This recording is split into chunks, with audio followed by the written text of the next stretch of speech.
কালকে আমরা ফেসবুকে বক্তব্য শুনলাম, যে বক্তব্য শুনলাম, আমার প্রশ্ন অধ্যাপক কামাল সাহেব, 18 বছর আপনি কোথায় ছিলেন? প্রশ্ন বাগমারাবাসী, 18 বছর আপনি কোথায় ছিলেন? 18 বছর আপনি ঘরের কোনায় ছিলেন, তখন কোন মিছিল প্রোগ্রামে আপনাকে পাই নাই।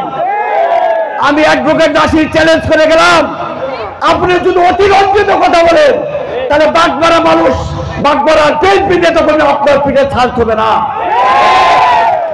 আপনি হয়তো আমাদেরকে চেনেন না, কারণ আপনি রাজনীতি করেন নাই, আপনি বাগমারা মাটিতে রাজনীতি করেন নাই, তাই আমাদের অ্যাডভোকেট নাসিরের নাম, আবু সালাম মিস্টার নাম শুনেন নাই।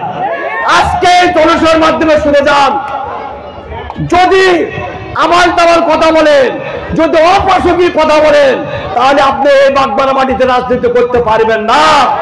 এই বাগমারা মানুষ আপনাকে কোনোদিন মেনে নেবে না।